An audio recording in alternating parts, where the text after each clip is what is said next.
Чувството е прекрасно. Секој мисли дека после ваков подвиг ќе биде истрошен, но јас сум полн со енергија.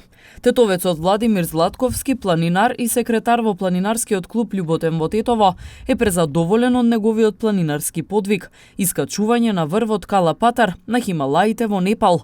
На надморска височина од 5644 метри, Златковски со уште двајца пријатели од Скопје се искачил пред крајот на 2021 година.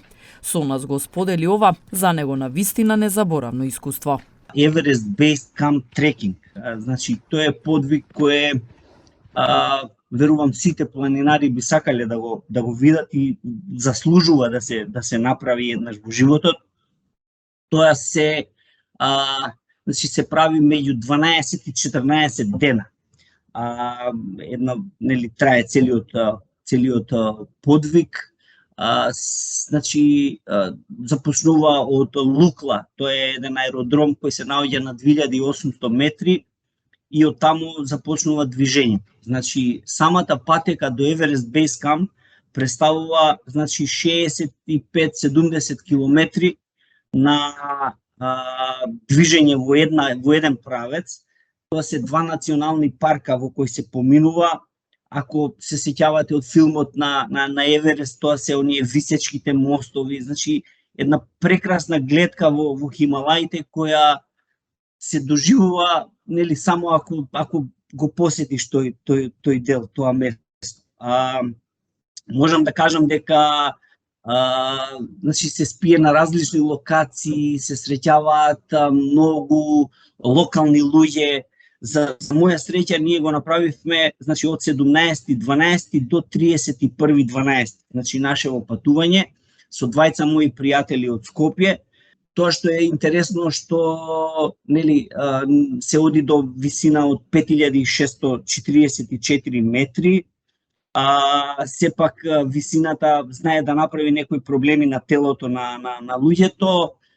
Се оди етапно, значи секој ден се спие во различни места. Конкретно на некои места се спие и 2 ноќи заради аклиматизација, сепак е висока нели надморската височина и еве конкретно првата ноќ спиевме во едно место Монџош се вика, втората и третата вечер спиевме во едно место Намче базар кој е најпознато и најголемо во тој дел. Тоа е лоцирано на 3440 метри надморска височина. Следниот ден се прави една прошетка на повисоко, значи до 3900 метри, па пак се враќа назад да се спие во истото место заради аклиматизација. Веќе четвртата ноќ ја спиевме во Тингбоче, едно место кај што е лоциран најголемиот будистички манастир во тој регион, манастирот Тингбоче. Тој манастир е некаде на 3900 метри надморска висина.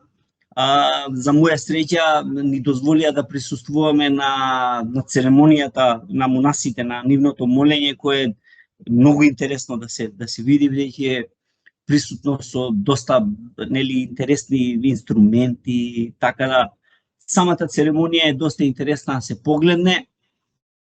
Следното ноќевање во местото кое се вика Дингбоче, кое е на 4400 метри.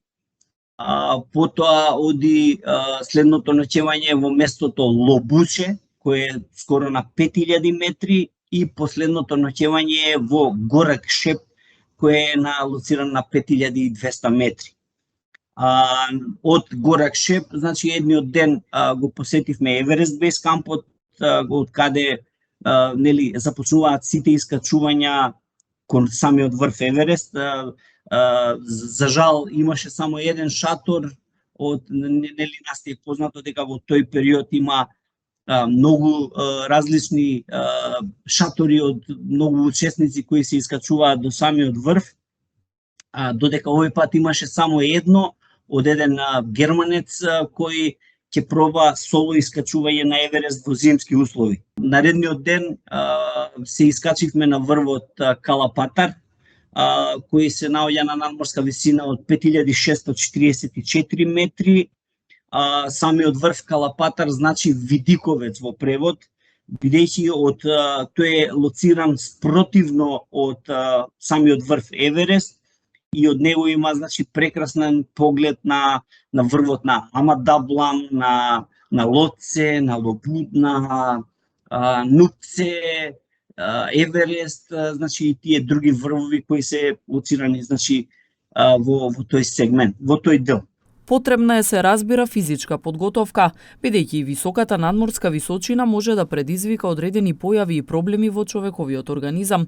Тој има богато планинарско искуство позади себе, а добил и низа совети од пријателите од клубот Љуботен. Благодарение на тоа што сум член во планинарскиот клуб Љуботен, некои совети со самиот председател Јован Божиновски, со нашиот член Надир Мусели, кој е неверојатно искусен во вакви потези.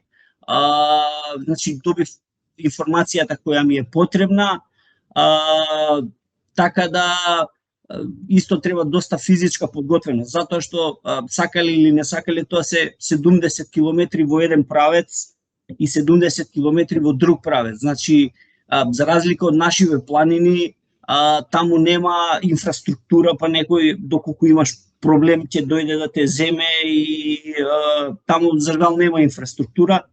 Единствената врска, ако не дај Боже те бидете повредени или нешто се случи со вас, единствената врска е хеликоптер, кои се доста скапи, нели, ако би требало да ве земат. Меѓутоа, освен физичката подготвеност, значи вие треба да бидете подготвени дека на таа висина може да имате и главоболки, мачење, нели, непријатно е. Значи самите ноќи траат многу долго, бидејќи спиете, нели, веќе на 4500-5000 метри, вие буквално спиете по 1-2 часа и тие се така замајани, нели, не се чувствувате удобно при спиењето.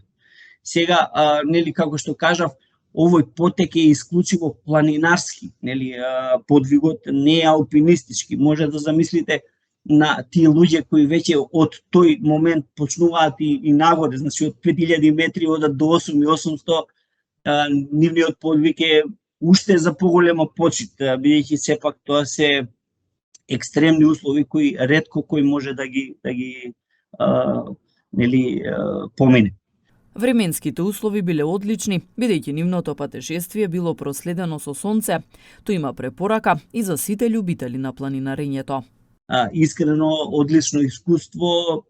Треба некој, мислам, секој кој е по овие работи, значи по планинарење, би му препорачал да си го испланира една во животот ова искуство.